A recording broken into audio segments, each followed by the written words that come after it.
Welcome back to the Manage to Win podcast. I'm going to talk with Scott Grates today. He wrote a book called Referrals Done Right. We're going to talk about what works in referral or relationship marketing.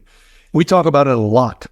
And there's a tremendous amount of good information here for you to establish relationships in business from a servant's heart that really improve the lives of others. And sometimes that comes back and really helps you. Let's dive in. Scott, I'm really glad to have you on the show. I want to start by asking you, we're going to talk, I think, about two things today, but let's start on the referral side. Sure. I don't think people do referrals well. And you have a new book out called Referrals Done Right, and you have the infinite referral system. That's right. And what led you to develop the system and then ultimately the book? Yeah, I love the question. The simple answer is necessity. When I started my first insurance agency, I was broke. So the opportunity for traditional marketing with TV ads, radio ads, at the time, newspaper ads, even yellow pages, direct mail, internet aggregators, it wasn't in my budget. And so, really out of necessity, I had to figure out how can I develop strong, meaningful relationships with people who are already doing business with my potential clients, right? So that instead of trying to go after thousands of people the traditional way, I could focus on a couple hundred influential people who are already doing business with the people I want, so I can have the relationships with them, create top of mind awareness. So when insurance came up, they're like, hey, you gotta talk to my guy, Scott. Yeah. So, I've been, it kind of scares people, but I've been selling now for about 52, 53 years. So, but the referral piece, I agree with you. Best way to go. And also I teach a hiring system, and that's where you get a lot of your best people is from referrals. No doubt. I have a question for you though. So how do you make referrals real? I mean, you're clearly a people guy, but there's certain people that we interact with work-wise and we have a certain relationship, but then that goes away when the business side goes away. How do you find that balance? Because you want it to be sincere. Yeah. Well, you hit it right in the head there with the word sincere, and I talk a lot about leading with a servant's heart, and you've got to check your ego. You've got to get away from this what's in it for me mentality. And I truly have to show up to serve you, David, and figure out what's important to you in your business and what are your goals? What are your struggles and obstacles? How can I help you? And I ask for nothing in return. I expect nothing in return. And this is a long game. All right. I'll put this right out up front. This is not, hey, quick and easy, do this tomorrow and you're going to get all these referrals, right? Relationships, when done right at any level, take time, right? I mean, you just don't go out on the first date and propose. Well, you shouldn't, but there's a natural order. So it really is truly check the ego, don't expect anything, show up to serve others. And what will happen when you do this with consistency, and if there's one word that I work so hard to help people overcome and myself, it's inconsistency. Because people in your audience are going, I've tried that. I hear this all the time. I've tried referrals, or I've tried the referral system, it just doesn't work for us. And my first question is, well, what did you try and how long did you try it for? So this is, just consistency. The whole process is using a CRM for our prospects, the customers, but then having another CRM for our referral partners. And we can't trust our memories, right? 50 years in sales, this, right? You think you have a great, rich conversation, and 2 days later, you're like, who was Scott again? Who was that guy? And you look at your notes, you're like, oh yeah, that's who it was. Yeah. So we take detailed notes as to what we did, our conversation, what I learned about you, David. I put it in there, and then I penned it out for about 4 weeks. And in 4 weeks, you're going to pop up. I'm going to review that, and I'm going to show up in a different, meaningful way. And so it's really just this series of multiple touches, right? Just top of mind awareness, never asking for anything. And what we find is when you ask for nothing and you give everything, people want to reciprocate. So my wife's in real estate. Yeah. And she has a few clients who refer her because she's not a high numbers real estate person. She's a relationship real estate person. So like she works with people who are her friends, and she treats them like friends, like family. She stays in touch with them, and it's personal. So do you have to be, and she's more of an introvert, although you wouldn't know it from talking with her, but do you have to be an extrovert or at least be someone who likes people to do this? Or well, okay, so two things there. Well, two things, right? So first of all, that's awesome. I bet I know what your wife's marketing budget is. It's probably zero. Right? I mean, there's some gifts and some lunches and things in there, right? But she doesn't do the traditional marketing, which is awesome, which is what I do. The introvert, I get this all the time, and people never believe me when I say this, but I am an introvert.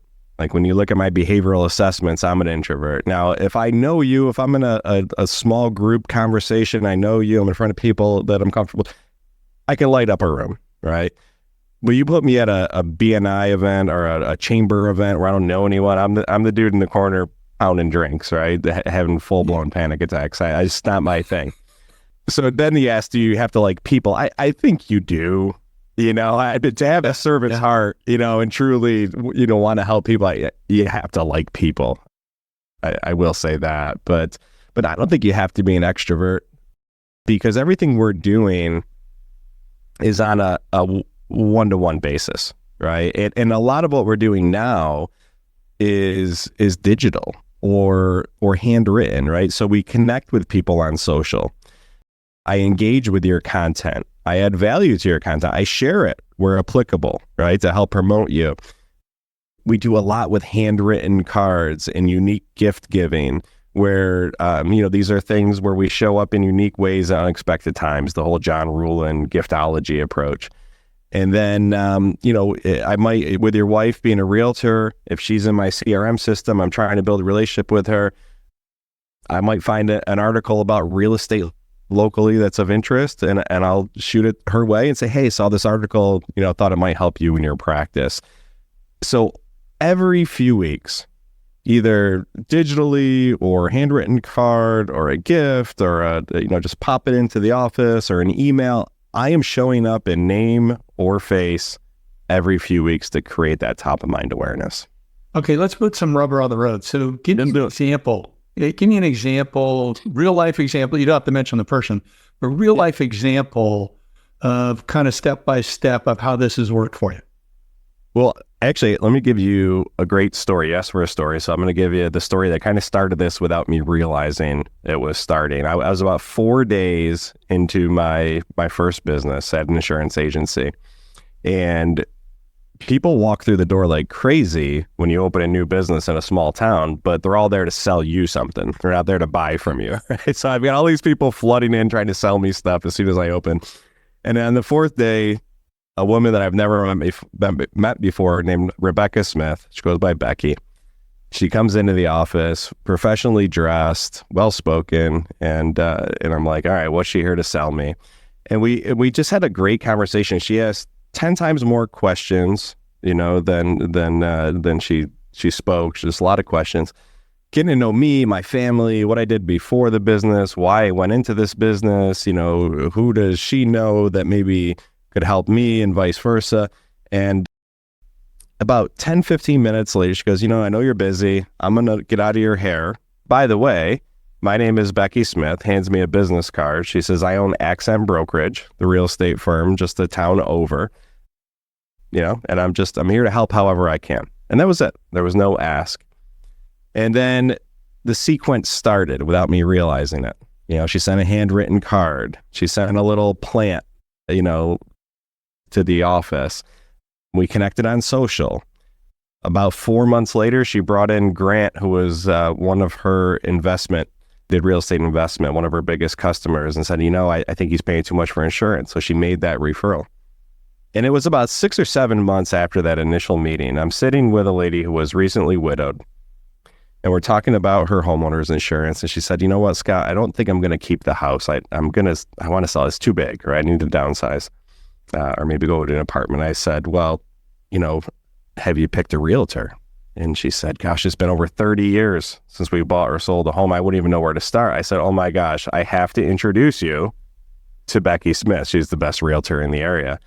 And it was like when Isaac Newton got hit in the head with the apple, right? With the law of gravity, the law of reciprocity struck me that day. Yeah. And I said, my gosh, I was on the other side of it. And so that's when I started thinking a little bit differently. And I'm like, who can I pour into so that when insurance comes up, they can't wait to say, I need to introduce you to Scott. And so, really just that same system over and over and over again. But I'm not doing it because we want to be efficient with this, because in my business, we need thousands, tens of thousands of customers to really dominate the market.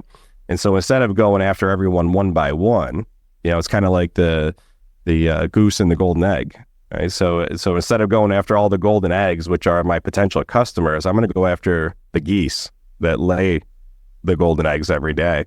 And so in my industry, it's realtors, it's mortgage brokers, leasing managers, car salesmen, attorneys. These are all people who are working with people who typically need insurance right away. And so those are the people that we just are consistently hundreds of them we're pouring into systematically. Yeah, so you are then building your referral system on influencers. 100%. We COIs, centers of influence.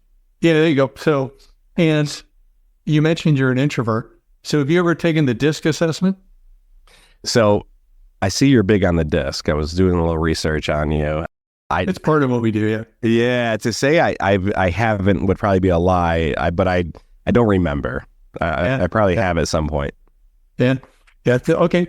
So I want to stay here for a little bit because I think people need to understand this. So I think it's really important. We all have limited time. So for instance, I just joined the team at Blackpoint Cyber. They make cybersecurity software, best in class, ex-NSA people. They got patents on their stuff. And I had a chance to work with a guy who was a former client. He's a friend. And Mike Estep. And Mike said, I want to get a strategic account manager, and I'd love to have you. You'd be my first choice. I'm like, and we talked about, I'm like, if I get to work with you, I'm in. It was the company's good. But I'm working on the same type of thing you're doing, where it's got to be big accounts.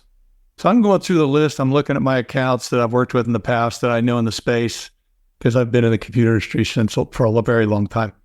And, I have to weed out, where can I spend time? Because I need to get the larger accounts, people that are doing 10,000, 25,000, 50,000 devices they're supporting in their organization. But I want to go back because I think you said something really important. So I'd like to dive a little bit deeper. Maybe you have another story or two. But this whole concept of giving. So Becky came. She didn't say, I own this real estate business. You need to contact me. You read anybody, I'll be your gal. Never said it. Never needed to. Right. Because her actions spoke louder than her words. But you have to have a mindset in a marketplace today, actually in a life environment today, that says, what's in it for me?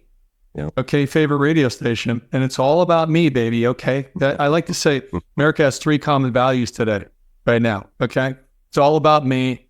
It's not my fault. So I don't have to take responsibility for something. It's not my problem. So I don't have to do anything about it. I can just complain about it. So you have to take the reverse attitude of what you said, a servant's heart.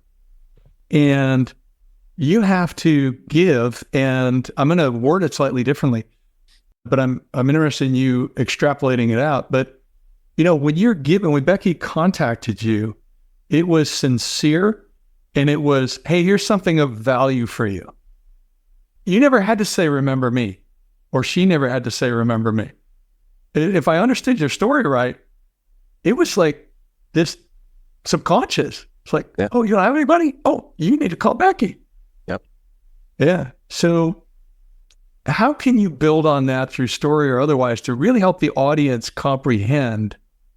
You choose your targets carefully. Mhm. You follow them sincerely, and I'm going to repeat you again, and you expect nothing in return except politeness, maybe. 100%, and I have the words grit and faith stitched into my sneakers, literally. And I do that because to remind myself that, grit is the willingness to do the work, to do the things that other people aren't willing to do, right? So you get those different results. And that is being contrarian, right? Everyone, to your point, we're in this microwave society where everyone wants the shortcut, the cheat code, the secret sauce, and they want it immediately. This is a long approach, right? We have to understand that all meaningful relationships take time. And you also have to understand that the person you're talking to probably already has somebody in your space that they are referring to. So now how can we be better than that person? And the answer is be different. And in this digitally dominated world where everyone's trying to beat algorithms, relationships are still weighed in pounds. What was once old is new again, right? With just meaningful relationships. And so, ultimately it is being unique. It's being memorable. It's being different. It's being consistent, but it has to be genuine and it's going to take time. And so, ultimately I forgot what the initial question was, but if you want to remind me, I'll go back to it or share a story. Well, it was that it was a number of things. That's why. So I confused the whole thing. But the thing is that when you contact someone in this, with the concept, if I'm understanding you correctly, and this is consistent with my experience, referrals done right is you're contacting them with a servant's heart that you brought up. Okay. And I always think of Jesus because of that, whatever the faith belief is of anybody on the show. Another guy who served. I mean, that's why he's got such a big following today in many regards, not the only thing. And you've got to provide some value. I was just on a phone call before I got on the podcast and I was advising someone on sales. How do you follow up with your leads? Well, when you follow up, you provide value. But that's following up on a specific lead. With yours, it's like, how do you bring that value? So can you share an experience you've had with someone who's a referrer for you and the type of value or the way you touched with them? Can you put a little more meat on the bone? Yeah, absolutely. And just to summarize that, right? So give to get, right, is the mindset. But you never get. What's that? I don't know whether a mindset can be good give to get, because that goes against what you said before. Well, you have to give to get, right? The referrals done wrong system would be, I'll scratch your back if you scratch mine, right? Yeah. Where the expectation, I love that you mentioned the radio station is WIIFM, the What's in It for Me station, right? And I'm going to go back. I'm going to answer both your questions because I just remember what the first was. I started with the grit and the faith. So my apologies. We're recording live around 5:00 on a Friday on the East Coast. So I'm a little brain dead at this point of the week. But yeah, so the grit and faith, I want to finish that and then I'll tell you a story about Mike. So the grit is consistently showing up even when you feel like these things aren't making a difference because you're not going to see immediate results. Right? David already has someone he's referring to for insurance, right? And so I'm going to keep showing up consistently. That's the grit. The faith is when you believe something good is going to happen, even though there's no physical proof or nothing there to tell you that it's true. And that's what faith is. It's I'm going to pour everything into this with the faith, the hope that something good comes back, but we don't always see that. And so that was the thought behind the grit and faith and the process. And so Mike is a mortgage broker. I through some work on LinkedIn, started doing some research in the area of who works with first-time home buyers, who's a real mover and shaker in that space, because those are the best referrals for an insurance person, someone who is buying a home for the first time, million things going on. The last thing they want to worry about is the insurance. So when the mortgage broker says, just go see Scott, they do it, right, for the insurance. So started this process with Mike. Mike tells me he's a New York City guy, gruff, just quick. And I introduced myself to him. He goes, I already have an insurance guy. He's with a competitor of mine. Right. And I said, well, that's fine. I'm not here to change anyone's religion. Right. I'm just here to introduce myself, see how business is going for you, what you have on the horizon. Maybe there's someone I can refer to you. Right. You don't need to refer back to me. And so we start the relationship and we're going, back and forth. And ultimately, my message to him and all of the people that I had these conversations with is, in this case, Mike, my only mission when you do refer someone to me, if you refer someone to me, is to be so amazing, to do things so much better and different than everyone else, that the very next phone call that person makes is back to you, thanking you for sending that person to me, right? Because my only mission is to make you look good. This thing's all about you. And so, we just went through the whole process every 4 weeks, showing up in a unique way, never asking for anything. And to this day, this was probably 10 years ago now, but every month, Mike is hands down our biggest referral source. We'll get 8 to 10 just great referrals from him monthly. And so that's probably my best story. He was very reluctant at first, but again, just resetting what's in it for them, right? My mission is to make you look good. I treat a handful of people as VIPs. You'll get my cell phone. You'll get a return call from me a weeknight, a weekend. I know you don't do, normal hours.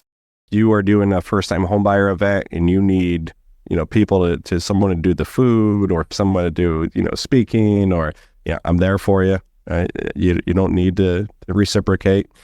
And so that's really, how the process works. So let me bring up the unspoken, the elephant in the room. So yeah.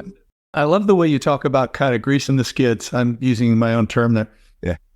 You make referrals first and just expect that you need to do that. So you have to prove that you're sincere. I'm adding some words here. Mm-hmm. And however, what about the situation where you made the wrong choice? Yeah. So let's not talk about the person who's bad character. That's one thing, or maybe you need to be alert to that because you want to choose people with good character. But what if for whatever reason, they're just not a match and you're pouring into the relationship? Yep. And there's nothing coming back? That's a great question. Great observation, because this happens quite often. This is not a set it and forget it list, right? This is we're constantly adding, subtracting to our key relationships who we're spending time and pouring into. And you'll know once you get into this after, 6, 7, 8 months, and there's just nothing, right? Just cold, nothing coming back. Or you start seeing things once you do connect with people on social that maybe, I don't know if we're gelling here with our beliefs and how ethics and how we do business. Or you might have an interaction with them and it's just like, ooh, I don't want to do business. And so what I tell everyone is you're creating your own BNI group, right? You just don't have all the BNI rules. Like that's at its core. That's what this is we do the BNI group. I get to choose the people that I want in the network, and I'm constantly introducing them too, right? My key relationship partners. It doesn't have to just be client focused, right? And so yeah, it really is just your own little club. And you have the choice to accept people or not accept them in the club. Well, I like what you said too, or you at least alluded to it. I'm not sure whether it was direct or not, but that, I may have someone and they're going fine for a while. And then the grass burns up. And it's just, it's not green anymore. So for whatever reason, that person needs to be shifted out of a primary position, if not dropped from the list altogether. Am I hearing you correct? 100%. Yeah. Yeah. I mean, it's, look, this is relationships, reputation, relevance, referability. These are all the R words we talk about. The reputation is huge. It's everything, especially, I'm in a small town.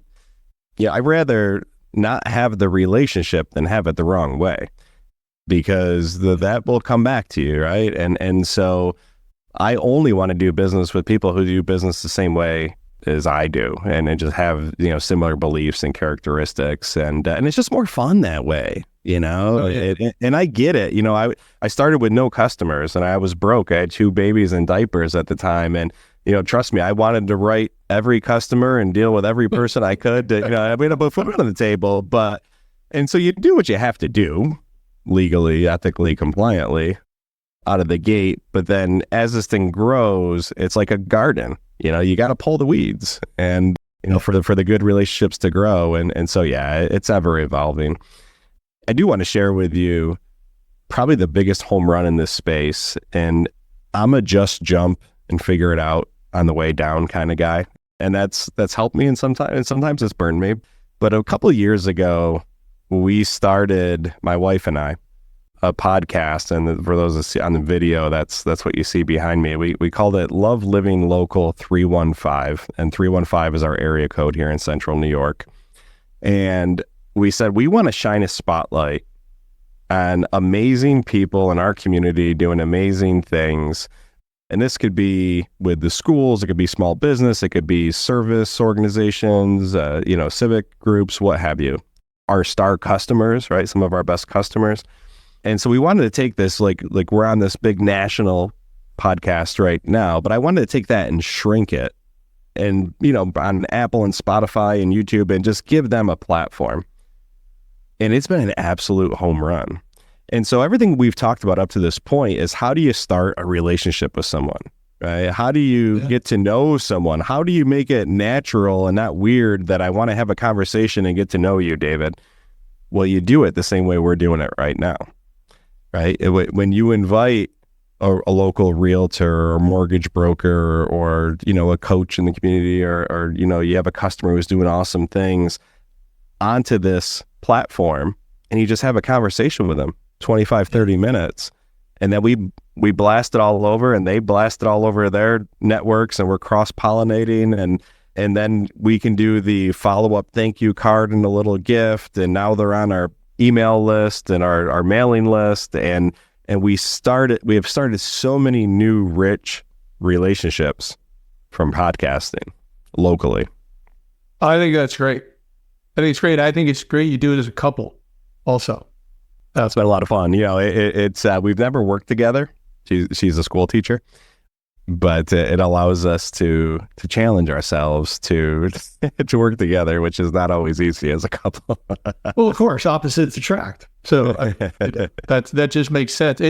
It's interesting too. Side note, different, but I have 2 guys. One guy lives in our community here. One guy lives down in the Santa Cruz area, maybe Aptos. I'm not sure, but Dave Diaz is down there. Michael Salazzo's up here, and they are connectors. They are just connectors. They're like, you need to meet somebody, you need to get introduced, you need to find out something. You just call these guys, and they'll say, oh yeah, call this person, call it, and they never ask for anything. Yep. And Michael is a financial planner, been incredibly successful because he just has a servant's heart. Dave Diaz was in insurance for many years. He now runs a nonprofit, and they do that. They are more outgoing. You and I didn't mention it earlier, but I'm actually extremely introverted. I'm the same guy. I don't drink, so I'm not pounding down drinks when I'm at lecture. But I will be the person that's like, I'm comfortable just sitting in a corner. But I do love people. Yeah. So let me go back to that piece in that. So I'm not sure about you, Scott, but I've found through my own life and then the people that I've interacted with, everybody's got wounds. Some of them are serious. Some are less serious that are emphasized by the way they live their life, or, some of them are not too bad. So if you're a person who likes what you're saying, and I don't think you can really pull it off if you totally distrust people, but if you like people, but you're wary, you don't want to get hurt. Like you have a rejection mindset from your parents or from former spouse or from whomever, whether you're aware of it or not, where you can be very sensitive.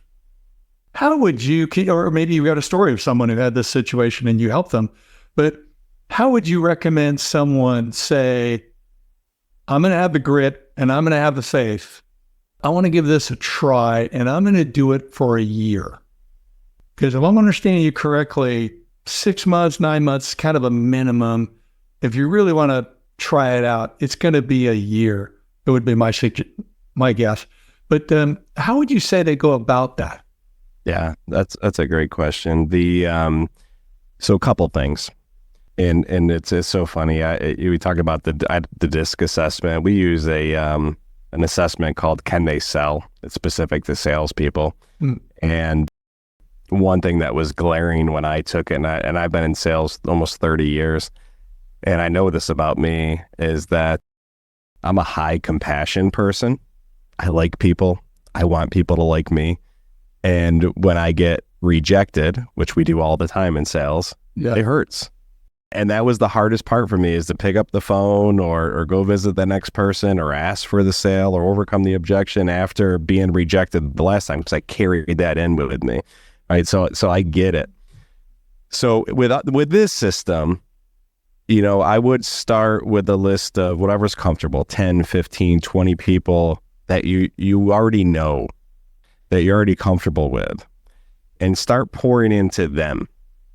And then when it feels right, ask them, hey, David, this is the ideal client or ideal industry or leader or connector, whoever you're looking for, do you happen to know that person?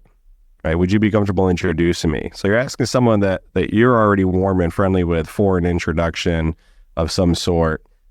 So I would start where you're comfortable and then branch out from there. But the one thing that I teach a lot with sales training, and I lead a team of salespeople with my agencies, is this, and it takes a minute, but it's this mindset and this concept of house money.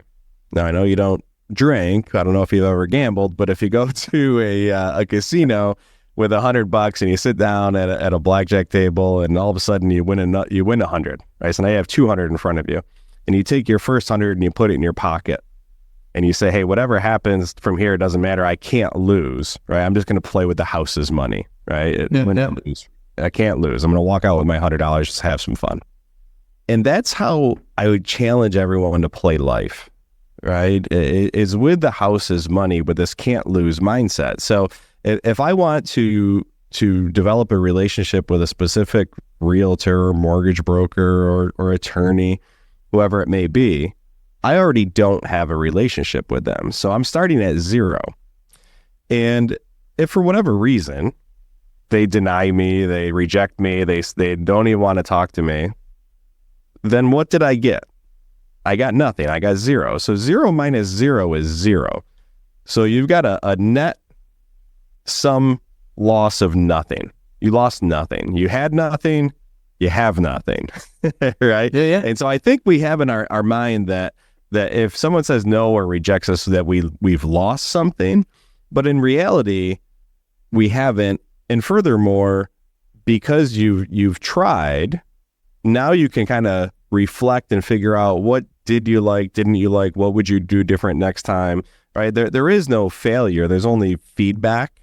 And then we take that and we bring it in to be stronger, not weaker, into our next one. And so really, when it comes to prospecting, relationship building, networking, for the introverts, I work a lot on, hey, you have nothing to lose. And, I do public speaking. I enjoy it. I actually did a keynote yesterday. And what I'll tell myself before I start is, hey, what's worst case scenario here? You stutter, you stammer, you pass out, you vomit, you fall on stage. Like, where's the worst case, most embarrassing thing ever? Well, who loves you most in this world? And for me, it's my mom, who's still with me, my wife, my 3 children. And if I came home yesterday and they said, how'd it go? And I said, oh my gosh, I started stuttering, and then I was sweating, and I tripped, and everyone laughed at me, and I ran off stage. It was awful. They would all still love me. Now, they tease me about it, and I'd expect them to, right? but it wouldn't matter in the big scheme of things. And so what do I really have to lose? Nothing. And so this idea of house money, right? Just letting it rip and knowing that worst case scenario is not a loss, as long as you are going in, as we've talked about repeatedly in this conversation, with sincerity, with honesty, with true care that my only goal here is to get to know David a little bit better, figure out what makes him tick, and offer anything that I can potentially help him with. And that's it. I'm not going to ask for anything. Yes. So I think that many people have said over the decades, centuries, when you die, you really only have your relationships. And that's the only asset that you have. And so with the intent of, I'm going to go into this and just see if I can, over this period of time, do a few things that'll make this person's life a little better, a little easier. That's one piece of the puzzle that strikes me from what you said. Another piece, I'll try to say that one. I hope I can remember it because I forgot it once. But I'm going to jump to the first one that occurred to me. I talk about house money. And yes, when I was younger, I did do some gambling.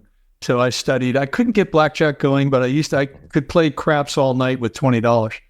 And because I played a system and usually did fine. Sometimes it hurt me a little bit more, but never much. I hated to lose. Then I realized finally, I was just like, I hate to lose. This is actually stressful for me. This is not fun. I'm not doing this anymore. So it's been decades. But I want to word it slightly differently because you're alluding to something that I think is incredibly powerful.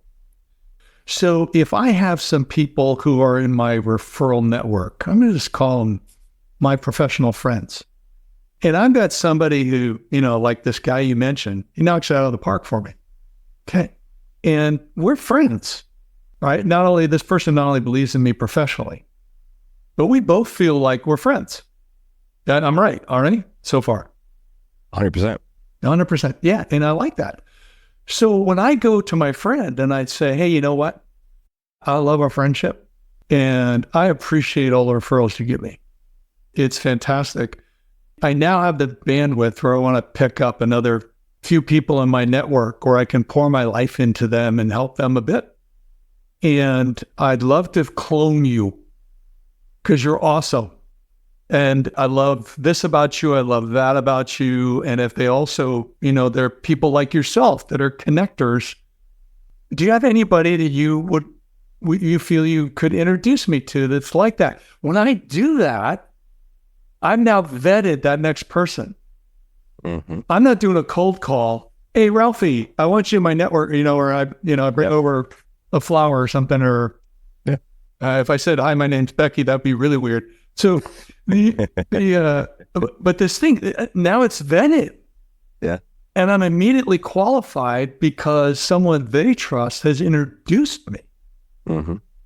You want to talk about that, or you have a story? I'd love to talk about that. And it's kind of creepy that you use the word cloning because that's something we teach in this system we call it the customer cloning process. So now we're moving from influencers to customers, right? We want to clone our best customers because, as you know, people, if you are, one of my best customers, then you probably hang out with people like yourself.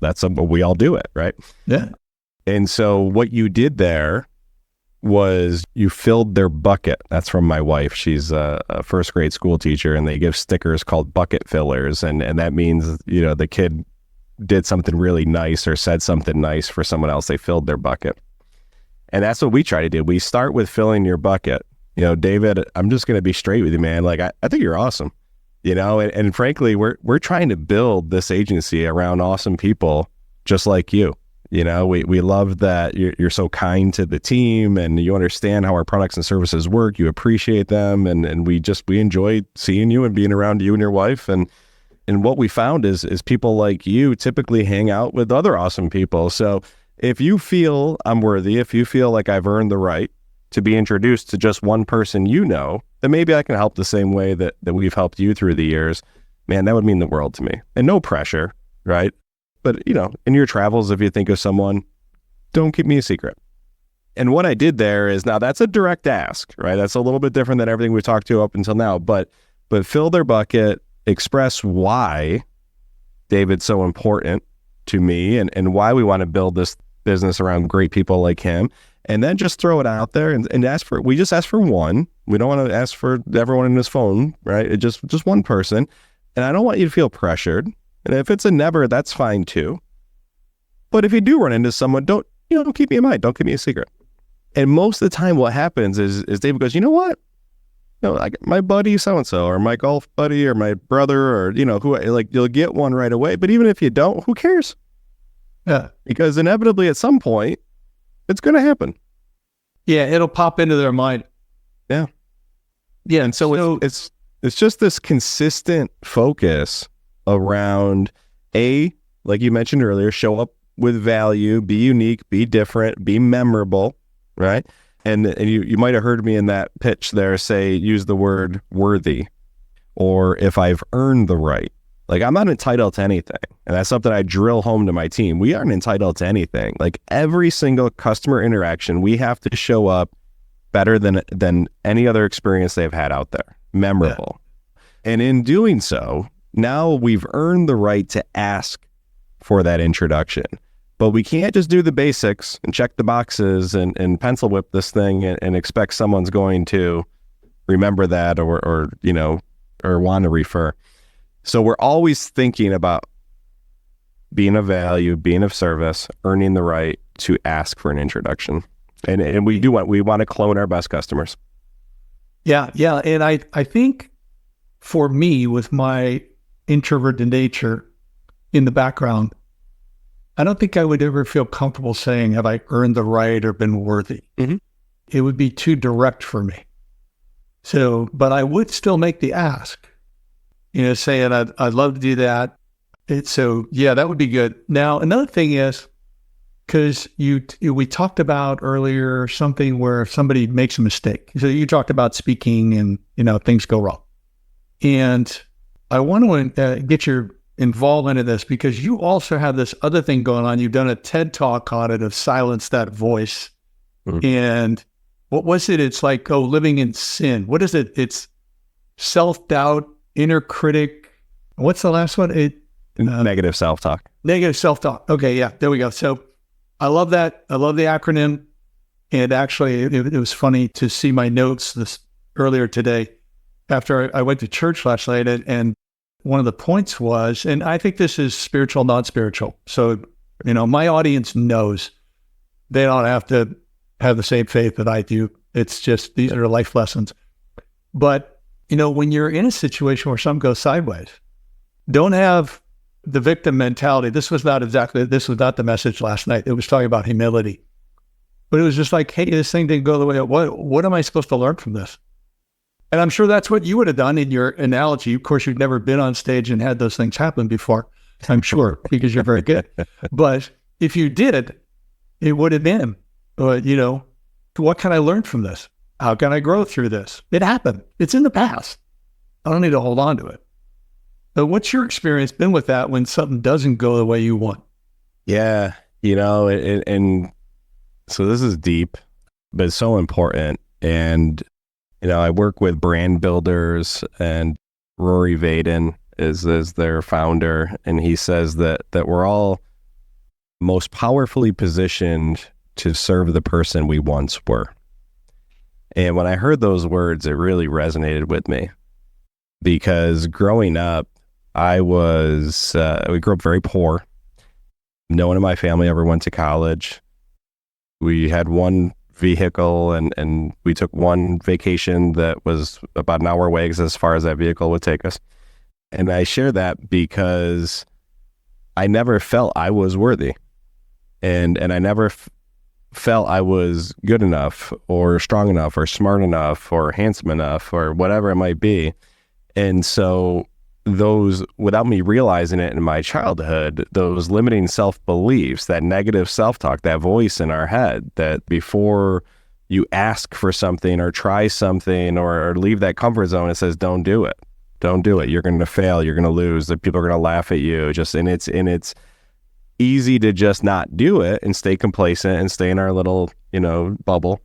And that was a battle of mine without me realizing it, really all through, especially my teen years. And so now, being where I am in my corporate life, my adult life, I see that so many adults in the business world are just deteriorated teenagers. They're still dealing with those same limiting self-beliefs. They're still listening to that voice in their head that is a liar, and it's not their fault. It's standard operating equipment. It's in there. And so my oldest son graduated high school 2 years ago. And I said, financially, we're okay. And if something happens to me, the family's going to be okay financially.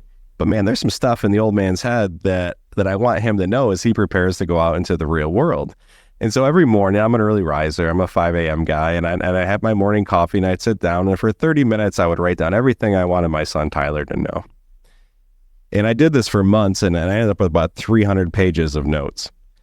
And I said, gosh, I've got a book here, right? And so I didn't set out to write a book, but it ended up being a book. And there's not a single swear word in this book, but it ended up being the essential F words for teens.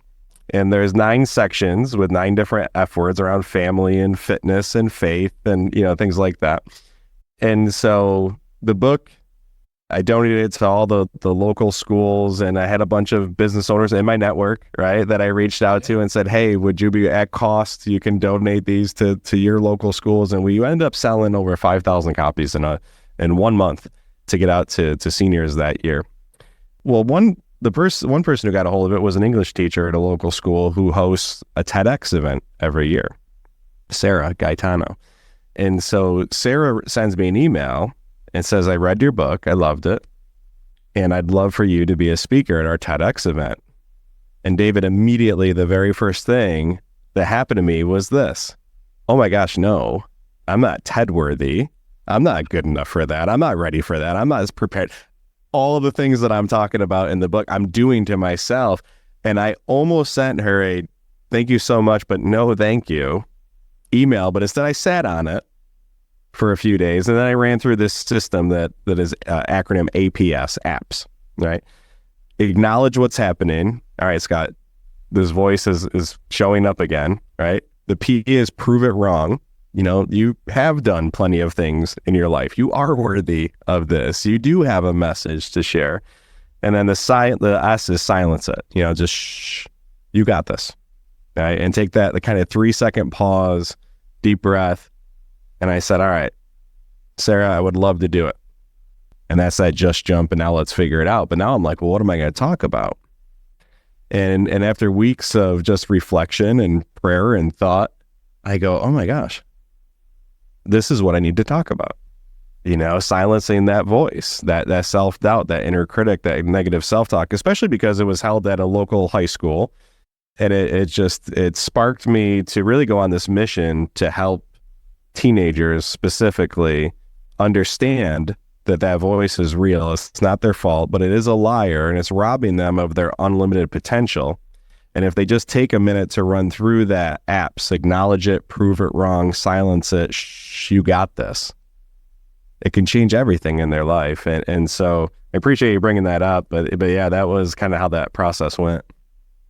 Yeah, I love what you say. And on the prove it wrong is an aspect of that in my intent to battle it, may I realize certain information or get new information that leads me to, if I prove it wrong, that's straightforward. But is an aspect of it that in doing that process, taking that pause and doing that, does it also reinforce that I may find information where maybe it's partially true and I need to do these things to overcome it, because I find the best lies are based on partial truth. I mean, it's an old trick of someone who's evil. But I like it. It's simple. It's straightforward. It's the power of 3. And even from a spiritual perspective, one of the things I've learned late in life, not early, is that if you do feel you're under some type of spiritual attack, part of it is just to say, go away, you have no authority here. And it's the same thing. It's silence it. Yeah. And so I love the consistency across different belief systems that what you've developed applies. So kudos to you. Thank you. I appreciate that. And yeah, the prove it wrong part is difficult for younger people, especially. Right? For me, it's a little bit easier because I've got a resume, and sometimes we forget, but so do they. And so one thing that I challenge them with when I'm speaking to them in person is to seek out a coach, a mentor, a teacher, your best friend, and ask them, you think I can do this? You think I'm capable of this? Is there something in my past that would make you think that I could do it? And sometimes, when we're trapped in a bottle, we can't read the label. And so when we ask someone to say some nice things or remember some things that we might forget about us, that prove it wrong becomes a little bit easier when you bring in mentors or coaches or just, friends, the right friends. And now there you are. So do you give them any advice on what qualifies as someone you can trust to give you some wisdom? I do talk about it in the book, in the family section, that it's difficult because sometimes the people who love and care for us the most give us the worst advice. And they're doing it sometimes to protect us. In their head, they think they're going to protect us. They don't want to see us get hurt, right? They don't want to see us get rejected or fail or get laughed at. But by doing so, a lot of times they're holding us back, right? And so really what the book and all my message is always about is simply self-awareness. I'm not preachy. I'm not going to pretend to know you and your situation and what you have going on. I'm not a licensed professional to even do that, right? But what I will tell you is that there's always a crossroad. Wherever you're standing right now, you're at a crossroad. And just be self-aware and be observant to say, hey, what are my choices here? Do I want to believe this or do I want to believe that? Do I want to think this or do I want to think that? Do I want to seek out this person or do I want to seek out that person or that person or not? And so really that's the theme throughout the book and my messaging is really just self-awareness. I'm not here to tell you what to do. I'm just here to offer a different perspective and challenge you to take a 3-second pause, a deep breath, and look at it from a different angle, whatever it is that you're dealing with. Yeah, one of the things I had to learn was not feeling I had to make a quick decision. Mm-hmm. And then there's the old thing somebody came up with called the fool's choice. When you talk about that fork in the road. So I only have 2 options. There's only 2 options and they're both bad. But that's typically, maybe I need some more information. Yeah. And then I'll notice one's not as bad or maybe even good, or maybe there is a third fork in the road that's hidden beside some bramble bushes that I didn't see. But then you have to get back to figuring out who that person is you're willing to trust, because they're proven to be trustworthy and safe to give you some advice. Mm-hmm. For teens today, that is so much trouble. I saw it on TikTok. It's true. What are you talking about? Yeah. And now you got AI doing all the crazy stuff to photos. Oh, gosh, like, yeah. Even before AI, just the filters and yeah. It's not easy, but it's necessary work. And I do, when we talk about legacy and we talk about, and this, I know we're getting into personal stuff, but this is business world stuff too, because these are, take it back to the business world with these relationships and who can you trust and who's on your team. And even with the team, this whole quick response, we're conditioned to want to give an instant answer. And you've heard me say a few times that 3-second pause, something I talk about a lot, like just take a deep breath and think about it, right? We talk about E plus R equals O. The event plus the response equals the outcome. Right? It's not the event that causes the outcome. It's your response or reaction to it. So we focus on the R, and we don't need to be in a hurry to figure out what that R is. But that's, something that I'm really passionate about with this younger generation is focus on your response and don't respond right away. Take that pause. We have to get back to trust, but validate in this AI world where, hey, I want to believe this, but pause, reflect, figure out what's real and what's not. It's deep stuff, but it is meaningful work. And to put a bow on this, I know we're up against it with time, but part of that infinite referral system is getting involved with your local schools, or it could be a certain club or a church group, or just, to the younger generation. And you do it for the right reasons, like everything we talk about. But when we talk about being contrarian in the business world, this is a space that so many businesses and where we're powerfully positioned as small business owners can stand out, because the people just aren't spending enough time here, is with the kids. And these are your future customers. They're your future employees. Their parents might be current or future customers. From a social media standpoint, when you pour into the community and the next generation, it's a great brand building, reputation building mechanism. It all plays well on social. But what I do to the students in my community is I reach out to the schools, I go in for career days, I go in to just have a conversation with like the junior, senior class, and I'll offer them the opportunity to help them build their resume. I do mock interviews so they know they can get feedback on actually interview for real and then get feedback from my team and I.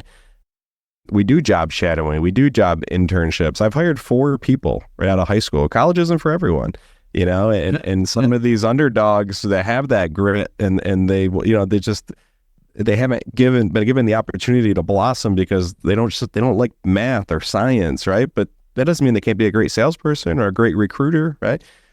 And then the other thing too is how do you establish a network? How do you get to know people? It's not how, it's who, right? And so I say, even if you're interested in being an accountant, I don't know anything about accounting, but I do know accountants that I can introduce you to, that maybe you can do some job shadowing or whatever. And so I'm always pouring into my community through the schools and through different clubs and church groups and help whoever will let me speak to them to offer these opportunities.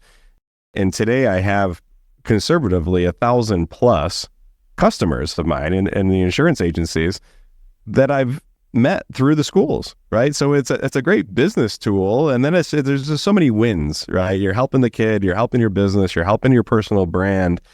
From a recruiting standpoint, like I said, I've hired 4 people, right out of high school. Yeah. And I would go back to it also, if you have the servant's heart, you sincerely care about them, and you're going to be safe with them. Well, I'm sure you are. Yeah. It opens up so many other things that are challenging for kids and adults, such as how do you realize, this relationship isn't healthy for me, for whatever reason. Maybe the person is emotionally abusive, physically abusive, verbally abusive, or they have some type of substance issue, or maybe they just don't care, whereas you want to go do something with your life, where you have to sift through. So very interesting. Hey, Scott, I know we've gone for an hour. I feel like I could, spend the day with you. And I really appreciate everything. If people want to learn more about you and pick up your book, Referrals Done Right, anything, where would you direct them? Yeah. So my website is just my name, all lowercase, all one word. It's scottgrates.com. And that will direct them to, how they can talk to me about speaking or the books or workshops or different things that we do. The Referrals Done Right book is available wherever people buy books. We were blessed to hit the USA Today bestseller list with that one the week it was released. And you talk about resumes. Yeah, the week it came out, it was 141st in sales in America across all genres, and 146 was Stephen King's new book. And so it was only for 1 week, but for 1 week, I sold more books than Stephen King, and I want that in my obituary. Yeah. Well, that's awesome. Thank you so much for taking time out of your busy schedule to be with us. And I'm sure the audience got a lot out of it. It was a great conversation. Thank you. Yeah, I enjoyed it. Thank you.